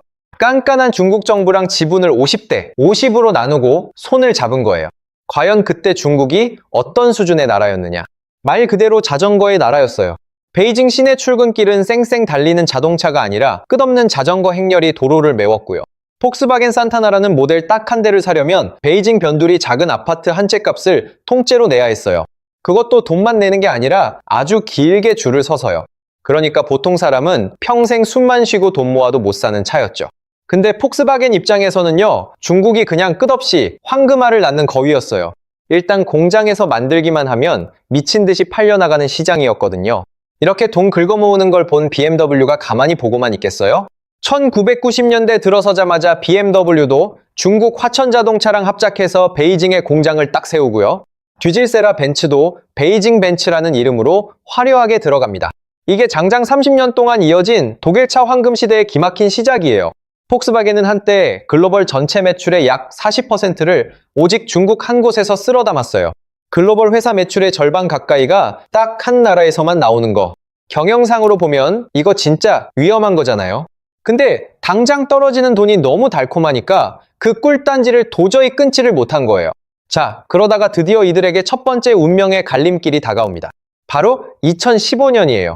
미국 환경보호청이 폭스바겐의 치명적인 디젤 배출가스 조작을 딱 적발해요. 뉴스에 맨날 나오던 이른바 디젤게이트 사건이죠.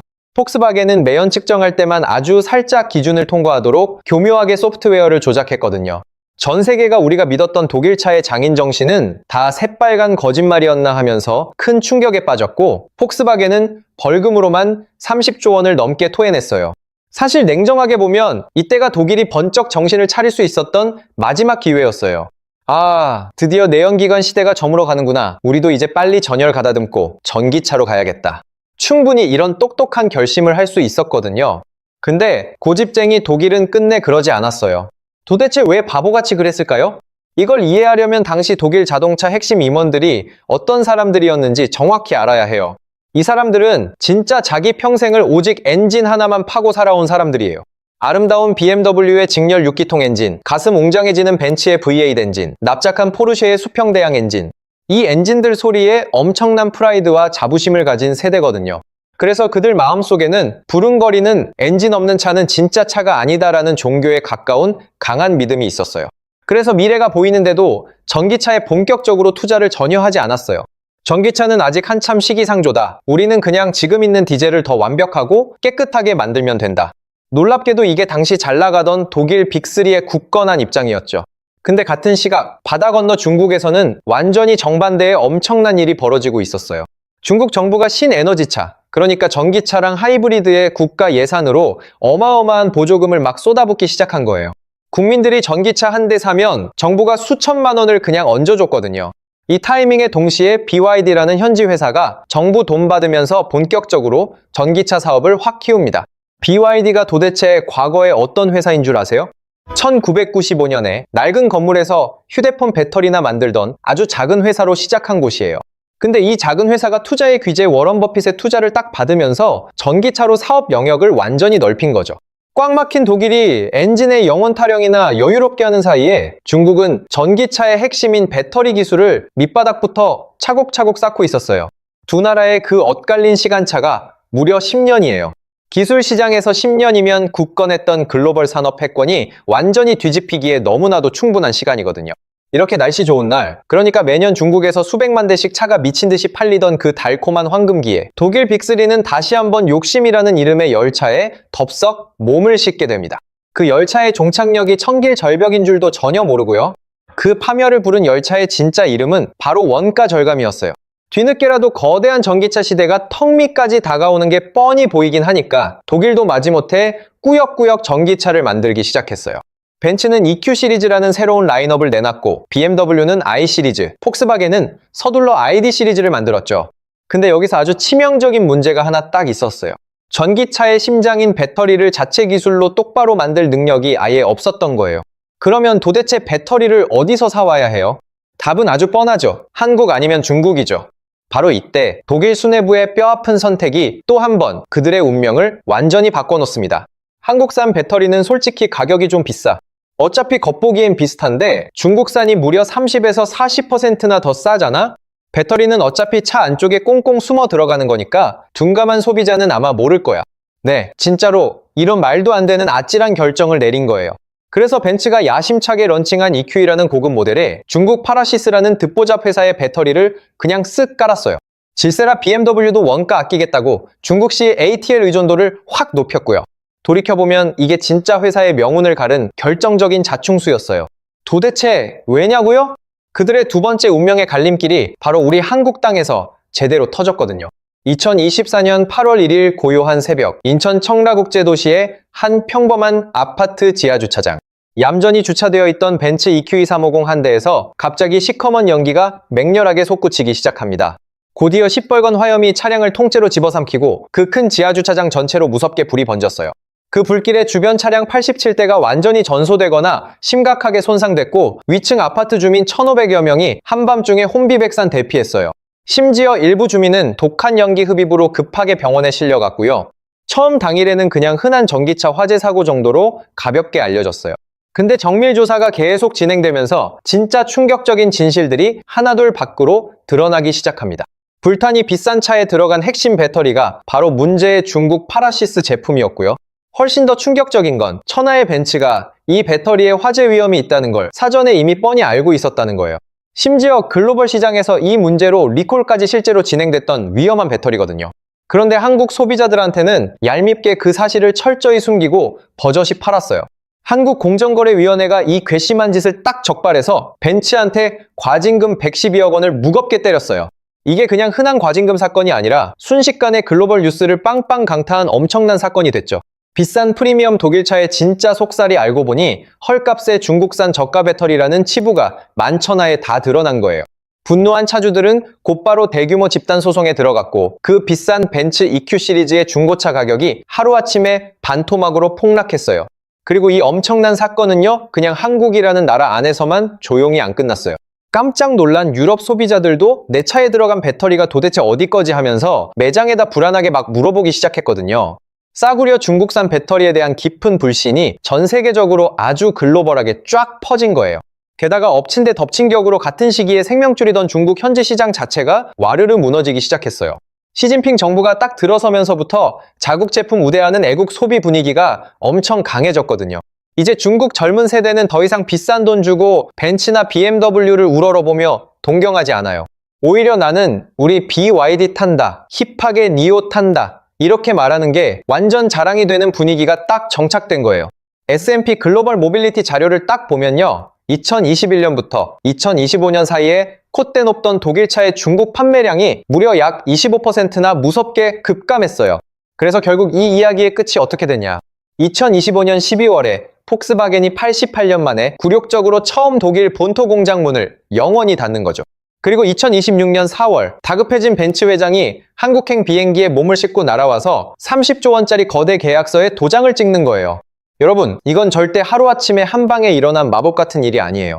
1984년 상하이 공장 진출부터 조용히 시작해서 2015년 오만했던 디젤 게이트의 자만, 2020년대 초반 얄팍한 중국산 배터리 선택, 그리고 2024년 끔찍했던 청라 화재까지 장장 40년에 걸친 크고 작은 선택들의 누적이 결국 묵직하게 만들어낸 필연적인 결과예요.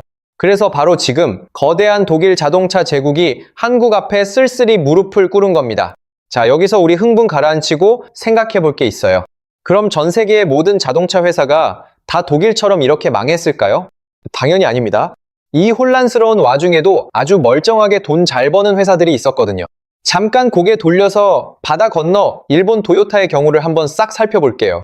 도요타는요, 완전히 같은 시기에 정말 소름 돋게 정반대의 선택을 한 회사예요.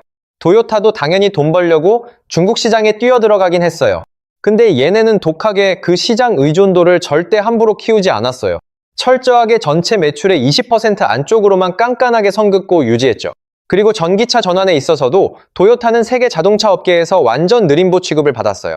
왜 너희는 촌스럽게 전기차 안 만드냐? 지금 시대가 어느 시대인데 하면서 욕도 진짜 배 터지게 많이 먹었고요. 근데 고집쟁이 도요타는 흔들리지 않고 끝까지 하이브리드 하나에만 엄청난 집중을 했거든요. 전기 배터리랑 전통 엔진을 교묘하게 같이 쓰는 그 어중간해 보이던 기술이요. 근데 결국 최종 결과가 어떻게 됐냐? 2024년에서 2025년 사이 잘 나가던 독일 빅3가 영업이익 80% 폭락하며 피눈물 흘릴 때 도요타는요, 보란듯이 사상 최대의 엄청난 영업이익을 쾅 찍었어요. 무려 약 60조 원이요.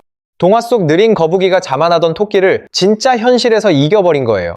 독일은 눈앞의 이익에 눈이 멀어 너무 빨리 한쪽에 모든 걸 몰빵했기 때문에 그 한쪽이 와르르 무너졌을 때 그냥 같이 무너진 거죠. 반면에 치밀한 도요타는 리스크 피하려고 여기저기 양다리, 세 다리를 든든하게 걸쳐놨고요. 자랑스러운 우리 한국의 현대차도 상황은 완전 마찬가지예요. 2017년에 중국의 사드 보복 때문에 현대차가 억울하게 중국 시장에서 사실상 확 쫓겨났잖아요. 솔직히 그때는 회사 큰일 났다 하는 초상집 분위기였어요. 근데 지나고 나서 결과적으로 보니까 오히려 그게 완전 신의 한 수였어요. 중국 의존도가 자연스럽게 거의 0이 됐기 때문에 나중에 터진 무서운 BYD 굴기의 직격탄을 아주 운 좋게 싹 피한 거거든요. 그 고통스러운 사이에 현대차는 살 길 찾아서 미국 시장, 인도 시장, 동남아 시장으로 땀 흘리며 발 빠르게 옮겨갔고 결과적으로 지금 글로벌 자동차 판매 3위 자리에 딱 올라섰어요. 자, 그럼 과연 지금 한국 K배터리가 화려하게 받은 30조 그리고 1100조 원의 진짜 깊은 의미가 뭘까요?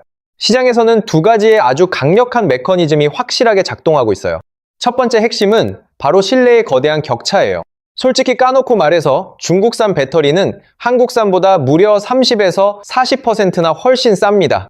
눈앞에 가격표만 딱 보면 무조건 싼 중국 고르는 게 맞죠. 근데 현장 자동차 업계 사람들이 이구동성으로 입을 모아 하는 뼈 있는 말이 있어요. 오늘 중국 공장에서 멀쩡하게 만든 부품과 내일 똑같은 공장에서 똑같이 만든 부품의 품질이 완전히 다르다. 이 무서운 말이 도대체 무슨 의미냐면요. 부품의 균일성이 치명적으로 훅 떨어진다는 거예요. 공장에서 100개를 열심히 만들면 95개는 아주 잘 작동하는데 나머지 5개에서 꼭 문제가 빵빵 터지는 시기죠. 동네 일반 차라면 그냥 넘어가는데 브랜드를 목숨처럼 여기는 프리미엄 브랜드한테 이건 완전 끔찍한 사형 선고예요. 그 잘 나가던 벤츠도 청라화재 딱 한 번에 공들인 신뢰도가 바닥으로 박살났잖아요. 그래서 지금 깐깐한 유럽 자동차 업계에서는 이런 말이 완전 정설로 굳어졌어요. 중국산은 가격이 싸지만 불안하고 한국산은 비싸도 확실히 믿는다. 두 번째 결정적 이유는 바로 끈끈한 기술 잠금이에요. 전기 자동차에 들어가는 거대 배터리는 한번 디자인 딱 정하면 7년에서 10년은 무조건 못 바꿔요. 그 비싼 차량 플랫폼 자체가 딱 그 배터리 모양과 성능에 완벽히 맞춰서 처음부터 설계되거든요. 그러니까 콧대 높던 벤츠가 2026년에 K배터리로 눈물 머금고 갈아탄다는 건요. 최소 2035년까지는 꼼짝없이 우리 한국산을 쓴다는 엄청난 의미예요. 게다가 성능 끝판왕인 하이니켈 NCM 각형 배터리. 이게 딱 한 번 충전하면 훨씬 더 멀리 쌩쌩 가는 최고급형 배터리인데요. 놀랍게도 이 어려운 분야는 한국이 전 세계 시장을 사실상 거의 독점이에요. 뒤처진 중국이 이 엄청난 기술을 다시 따라오려면 최소 또 10년의 긴 시간이 걸려요. 근데 여기서 우리가 마냥 샴페인 터뜨리고 푹 안심하면 절대 안 되는 무서운 부분이 하나 딱 있어요.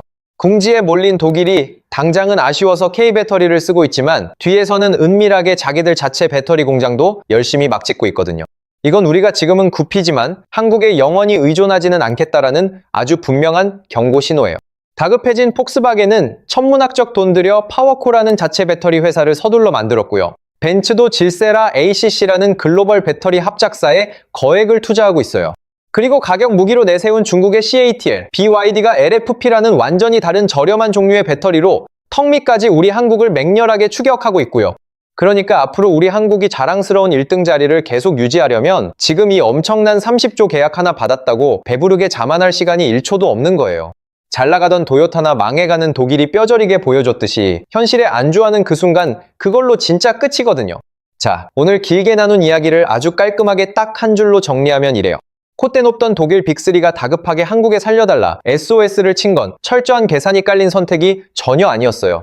지난 30년간 달콤한 중국의 모든 걸 걸었다가 황금알 났던 그 거위한테 손가락 꽉 물린 참담한 결과로 어쩔 수 없이 도망쳐 도착한 곳이 바로 한국이었던 거예요. 순수하게 한국이 압도적으로 잘해서가 아니라 오만한 독일이 길 잃고 헤매다 우리한테 떠밀려 굴러 들어온 기회. 냉정하게 팩트만 보면 이게 진짜 진실에 훨씬 더 가까워요. 물론 업계 전문가들 사이에서는 완전히 결이 다른 시각도 존재해요. 아무리 그래도 뼈대 있는 독일이 그렇게 허무하게 쉽게 무너질 회사가 절대 아니다라는 거죠. 생각해보면 폭스바겐은 험난한 88년을 꿋꿋하게 버틴 회사고 BMW는 심지어 역사가 100년이 훌쩍 넘었어요. 자동차라는 걸 처음 만든 원조 국가가 오랜 세월 쌓아온 그 기술 축적은 생각보다 절대 그렇게 얕지가 않거든요. 그러니까 5년, 10년 안에 매섭게 정신 차리고 다시 치고 올라올 수 있다는 분석도 시장에 분명히 있어요. 또 하나, 잘 나가는 K배터리도 결국 무서운 BYD에게 금방 따라잡힐 거다라는 차가운 비관론도 심심찮게 있고요. 실제로 중국이 가성비 끝판왕 LFP 배터리에서 어마어마하게 빠르게 치고 올라오고 있고 거대 기업 CATL은 이미 압도적인 글로벌 시장 점유율 1위거든요. 우리 한국이 영원토록 무조건 1등일 거라는 보장은 이 세상 어디에도 없어요. 그럼에도 불구하고요. 이 복잡한 상황 속에서 딱 한 가지는 흔들림 없이 아주 분명한 것 같아요. 까마득한 30년 전 우리 한국은 그냥 독일차 공장에 허드렛 부품이나 굽신거리며 납품하던 초라한 하청업체였어요. 그런데 감개무량한 지금은요. 천하의 독일 자동차 그룹 회장들이 직접 다급하게 한국행 비행기에 오르는 엄청난 시대가 됐고요. 바로 이 극적인 변화 자체만으로도 우리가 그동안 기적처럼 도대체 어디까지 뚫고 왔는지를 가슴 벅차게 보여주는 멋진 풍경이라고 저는 생각해요. 근데 동시에 추락하는 독일이 지금 우리한테 온몸으로 던져주는 가장 값비싸고 서늘한 교훈이 딱 하나 있어요. 내가 영원한 1등인 줄 알고 자만했던 그 순간 진짜 끔찍한 추락은 이미 조용히 시작되어 있다. 네, 바로 이거예요. 자그마치 100년 동안 굳건하게 자동차 패권을 쥐고 있던 거대한 나라가 딱 한 번의 어리석은 자만과 한 번의 잘못된 선택으로 88년 된 상징적인 공장, 문을 닫는 참담한 데까지 순식간에 와버렸잖아요. 그렇다면 한국 배터리가 이번에 받아낸 30조 원은 영광의 끝일까요? 아니면 험난한 경쟁의 새로운 시작일까요? 그 해답은 지금 이 영상 함께 보고 계신 여러분들과 그리고 최전선에서 뛰는 한국 배터리 회사들이 앞으로 도대체 어떻게 하느냐에 전적으로 달려있겠죠. 세상에 영원한 산업의 패권은 진짜 단 하나도 없어요.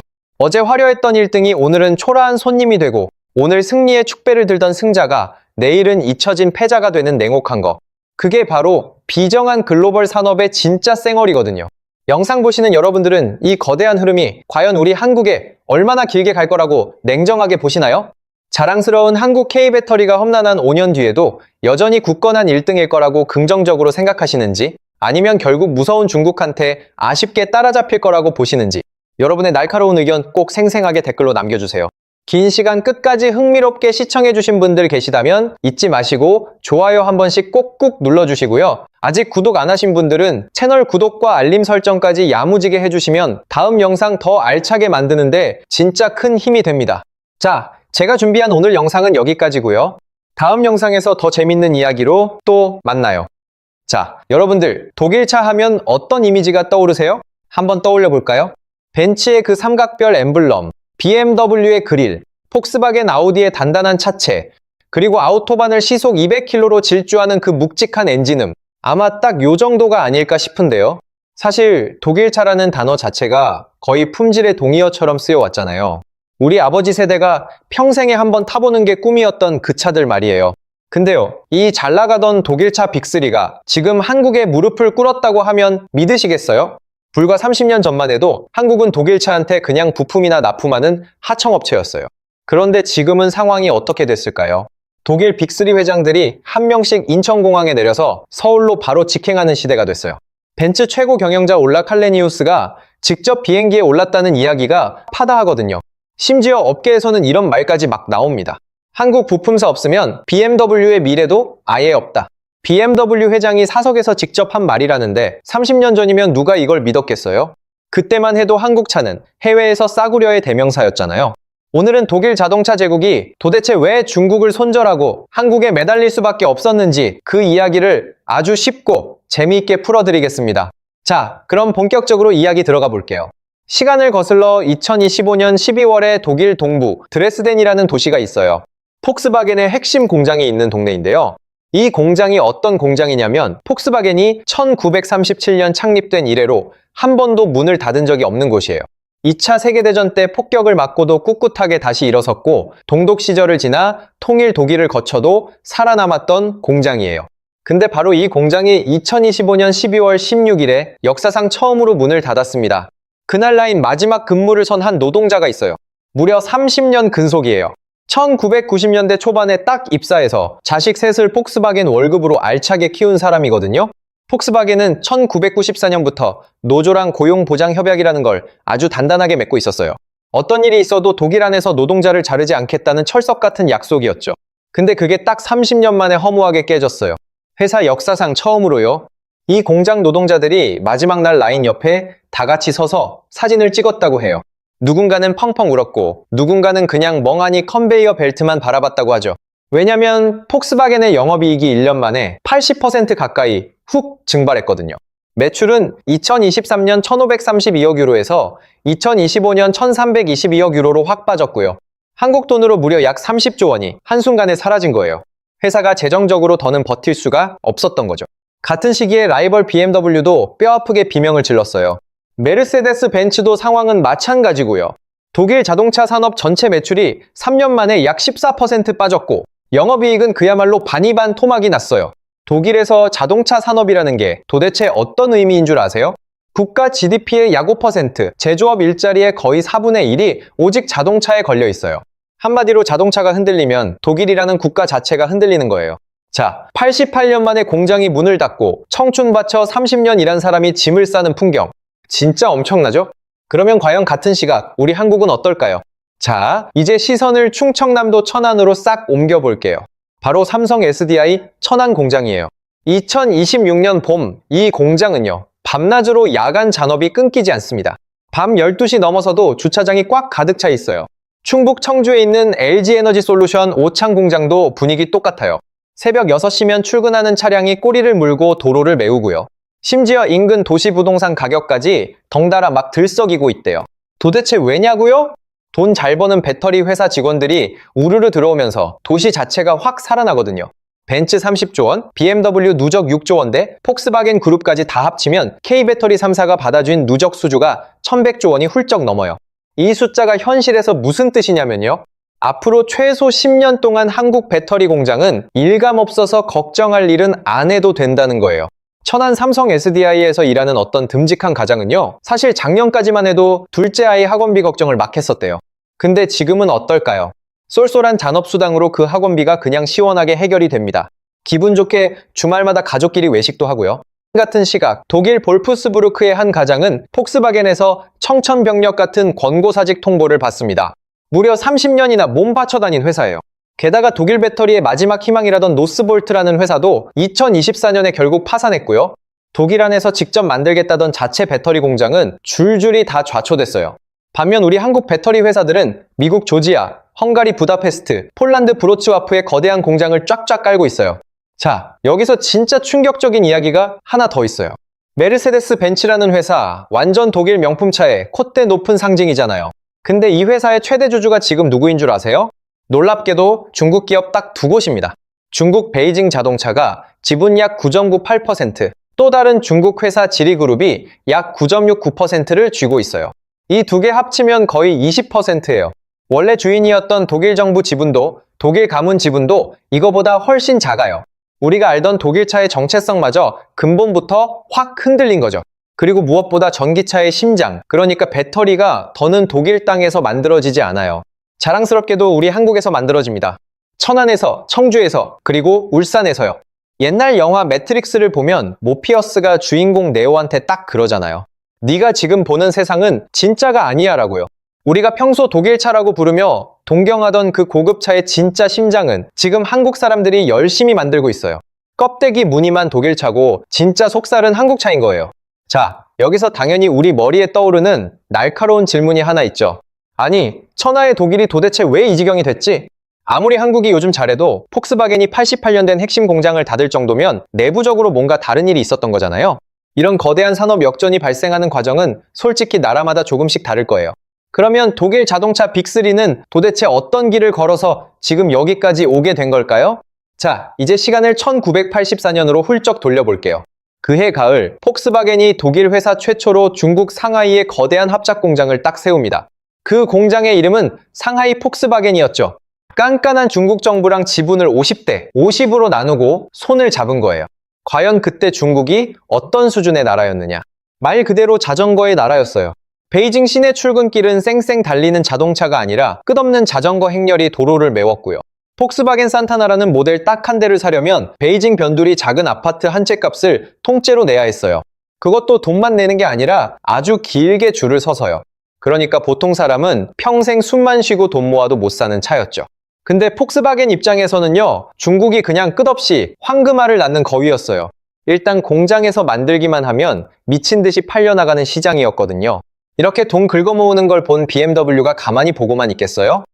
1990년대 들어서자마자 BMW도 중국 화천자동차랑 합작해서 베이징에 공장을 딱 세우고요. 뒤질세라 벤츠도 베이징 벤츠라는 이름으로 화려하게 들어갑니다. 이게 장장 30년 동안 이어진 독일차 황금 시대의 기막힌 시작이에요. 폭스바겐은 한때 글로벌 전체 매출의 약 40%를 오직 중국 한 곳에서 쓸어 담았어요. 글로벌 회사 매출의 절반 가까이가 딱 한 나라에서만 나오는 거. 경영상으로 보면 이거 진짜 위험한 거잖아요. 근데 당장 떨어지는 돈이 너무 달콤하니까 그 꿀단지를 도저히 끊지를 못한 거예요. 자, 그러다가 드디어 이들에게 첫 번째 운명의 갈림길이 다가옵니다. 바로 2015년이에요. 미국 환경보호청이 폭스바겐의 치명적인 디젤 배출가스 조작을 딱 적발해요. 뉴스에 맨날 나오던 이른바 디젤게이트 사건이죠. 폭스바겐은 매연 측정할 때만 아주 살짝 기준을 통과하도록 교묘하게 소프트웨어를 조작했거든요. 전 세계가 우리가 믿었던 독일차의 장인 정신은 다 새빨간 거짓말이었나 하면서 큰 충격에 빠졌고, 폭스바겐은 벌금으로만